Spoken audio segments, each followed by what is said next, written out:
नमस्कार दोस्तों, बहुत बहुत स्वागत है आप सभी का हमारे इस YouTube चैनल स्मार्ट टेक में। दोस्तों, जैसे कि आप सभी जानते ही होंगे कि इंटरनेट का और टेक्नोलॉजी का क्रेज आज के दौर में बढ़ता ही जा रहा है। अब यहाँ पर क्या होता है कि इन सब चीजों की वजह से साइबर क्राइम जैसी समस्याएं समाज को झेलनी पड़ रही हैं। अब यहाँ पर अगर मान लीजिए आपके साथ किसी भी तरह का साइबर क्राइम हो जाता है, किस तरीके से निपटेंगे आज की इस वीडियो में मैं आपको बताऊंगा पूरी डिटेल से। यहाँ पर आज मैं आपको बताऊंगा कि कुल कितने टाइप्स के साइबर क्राइम होते हैं और यहाँ पर किन किन चीजों को साइबर क्राइम की श्रेणी में रखा जाता है और यहाँ पर ऑनलाइन प्रोसेस के माध्यम से अपने प्रति किए गए साइबर क्राइम के प्रति आप किस तरीके से रिपोर्ट कर सकते हो ऑनलाइन प्रोसेस। दोस्तों, यहाँ पर जिस वेबसाइट के बारे में मैं आज आपको बताऊंगा वो वेबसाइट यहाँ पर गवर्नमेंट द्वारा प्राधिकृत की गई है। तो यहाँ पर आप बेधड़क होकर अगर आपके साथ किसी भी तरह का साइबर क्राइम होता है तो रिपोर्ट कर सकते हो। और इससे पहले मैं आपको बताऊंगा कि किस किस तरह के साइबर क्राइम होते हैं हमारे समाज में और किन किन चीजों से आपको बच के रहना चाहिए। तो चलिए दोस्तों, शुरुआत करते हैं वीडियो की।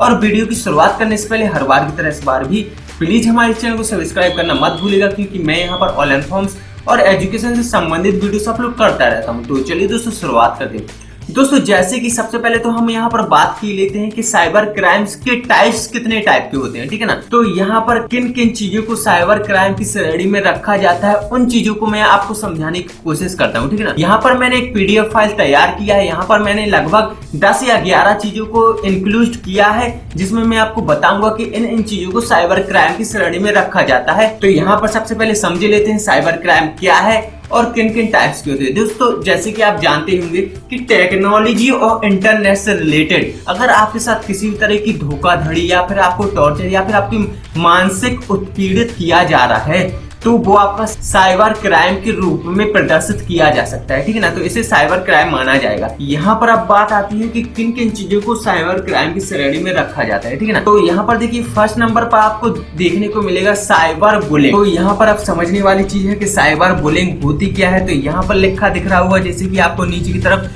इलेक्ट्रॉनिक या संचार उपकरणों जैसे कंप्यूटर, मोबाइल फोन, लैपटॉप आदि के माध्यम से उत्पीड़न या धमकाने का एक रूप। यानी कि अगर आपको फोन कॉल पर या फिर किसी भी तरह के मैसेज या फिर किसी भी तरह की वेबसाइट के माध्यम से आपको डराया धमकाया जा रहा है तो इस चीज को आप साइबर बुलिंग के तौर पर, साइबर क्राइम के तौर पर मानेंगे, ठीक है ना।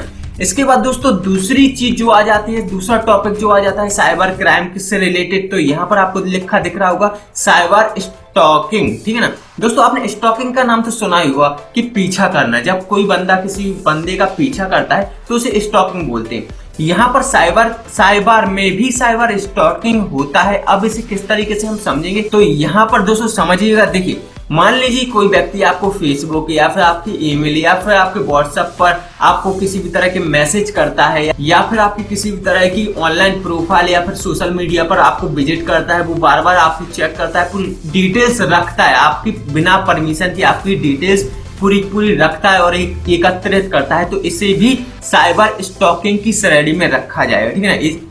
ये भी एक तरह का साइबर क्राइम माना जाएगा। अब आते हैं थर्ड नंबर पर। अब बात आती है साइबर ग्रूमिंग की। तो यहाँ पर साइबर ग्रूमिंग होती है जब कोई व्यक्ति किसी युवा व्यक्ति के साथ ऑनलाइन संबंध बनाता है और उसे यौन क्रिया करने के लिए प्रेरित करता है। तो मतलब आप समझ ही सकते हो, गर्लफ्रेंड बॉयफ्रेंड के बीच में जो भी क्रियाकलाप होता है उसे हम साइबर ग्रूमिंग कह सकते हैं, ठीक है ना। इसके बाद आते हैं हम स्माइकिंग भी एक साइबर क्राइम का एक रूप है। यहाँ पर आप समझते हैं स्माइकिंग क्या होता है। स्माइकिंग एक प्रकार की धोखाधड़ी है जो पीड़ितों को एक धोखाधड़ी वाले फोन नंबर पर कॉल करने, धोखाधड़ी करने वाली वेबसाइटों पर जाने या फोन या वेब के माध्यम से दुर्भावनापूर्ण सामग्री डाउनलोड करने के लिए मोबाइल फोन टेक्स्ट संदेशों का उपयोग करता है। दोस्तों, आपने देखा होगा कि आपके व्हाट्सएप में कई तरह के ऐसे मैसेज आते हैं कि भाई इस चीज को डाउनलोड कीजिए, उस चीज को डाउनलोड करिए। तो इसे साइबर क्राइम स्माइकिंग की श्रेणी में रखा जाएगा। अगर मान लीजिए कोई व्यक्ति आपसे कहता है नहीं आप इस वेबसाइट पर विजिट कीजिए, क्योंकि वो इसलिए ऐसा बोलता है क्योंकि उस वेबसाइट पर जैसे ही आप विजिट करोगे तो आपकी पर्सनल डिटेल जो होती है वो उस वेबसाइट पर चली जाएगी और जो भी आपकी डिटेल्स निकलवाना चाहते हैं वो आपकी डिटेल्स प्राप्त कर सकेगा। तो इसे भी एक तरह से आप साइबर क्राइम के रूप में मान सकते हैं, साइबर क्राइम की श्रेणी में रख सकते हैं। अब नेक्स्ट टॉपिक पर आते हैं, फिशिंग और फिशिंग। दोस्तों बेसिंग फिशिंग के बारे में तो आप जानते ही होंगे। देखिए बेसिंग क्या होता है समझाने की कोशिश करता हूं मैं। बेसिंग एक ऐसा प्रयास है जहां जालसाज फोन कॉल के माध्यम से व्यक्तिगत जानकारी जैसे कि ग्राहक ID, net banking password, ATM pin, OTP, card समाप्ति की तारीख, सीबीबी आदि प्राप्त करने का प्रयास करता है। दोस्तों बेसिंग के बारे में आपने सुना होगा। जैसे क्या होता है, कई लोग आपको कॉल करते हैं और आपकी एटीएम की जानकारी प्राप्त करने की कोशिश करते हैं। बहुत से लोग होते हैं बेवकूफ जो दे देते हैं जानकारी, और कुछ लोग समझदार होते हैं जो नहीं देते। तो यहाँ पर आपके साथ एक तरह का साइबर क्राइम किया जाता है जिसे हम फिशिंग की श्रेणी में रखते हैं। ठीक है, अब बात करते हैं फिशिंग। दोस्तों यहाँ पर फिशिंग क्या होता है, देखिए दोस्तों यहाँ पर फिशिंग एक प्रकार की धोखाधड़ी है जिसमें व्यक्तिगत जानकारी चोरी करना शामिल है, जैसे कि ग्राहक ID, OTP, credit card, debit number, card expire तिथि, सीवीवी नंबर आदि जैसे कि वैध स्रोत की प्राप्ति करना। दोस्तों यहाँ पर देखिए दो ऑप्शंस दिए गए हैं, जैसे कि बेसिंग और फिशिंग। दोस्तों बेसिंग और फिशिंग में कंफ्यूज मत होइएगा, क्योंकि बेसिंग वो जानकारी होती है जैसे कि कोई ट्राई करता है, निकालने का प्रयास करता है लेकिन निकाल नहीं पाता है, तो उसे बेसिंग की श्रेणी में रखेंगे, साइबर क्राइम बेसिंग की श्रेणी में रखेंगे। और फिशिंग उस श्रेणी में जाएगा कि मान लीजिए उसने आपसे आपका ATM number, password, net banking password ले लिया, तो उसे फिशिंग की श्रेणी में रखा जाएगा। ठीक है ना। इसके बाद दोस्तों आते हैं नेक्स्ट टॉपिक पर। तो यहाँ पर डाटा ब्रीच। डाटा ब्रीच क्या होता है, यहाँ पर देखिए अगर आपका कोई आपकी अनुमति के बगैर आपका डेटा या फिर विदाउट परमिशन के आपकी किसी भी डिवाइस को यूज करता है या फिर आपके इंटरनेट कनेक्शन को यूज करता है, तो उसे डाटा ब्रीचिंग की श्रेणी में रखा जाएगा। ठीक है ना। इसे भी एक तरह का साइबर क्राइम माना जाता है। यहाँ पर अब बात करते हैं फार्मिंग की। तो यहाँ पर फार्मिंग का मतलब होता है, फार्मिंग एक ऐसा क्राइम माना गया है, साइबर क्राइम माना गया है। मान लीजिए किसी वेबसाइट की, मान लीजिए IRCTC एक ऐसी वेबसाइट है जो जहां पर आप रेलवे के रिजर्वेशन करते हो। अब उसी तरह की वेबसाइट किसी और व्यक्ति ने बना ली और वहां से आपकी बुकिंग करवा रहा है, लेकिन वो रियल बुकिंग नहीं होती, तो इसे हम फार्मिंग की साइबर क्राइम फार्मिंग समझेंगे। ठीक है ना। उसके बाद आते हैं नेक्स्ट टॉपिक पर। तो यहाँ पर देखने को मिलता है क्रिप्टो जैकिंग। क्रिप्टो जैकिंग में दोस्तों क्या होता है कि जैसे आपने क्रिप्टो करेंसी के बारे में सुना होगा।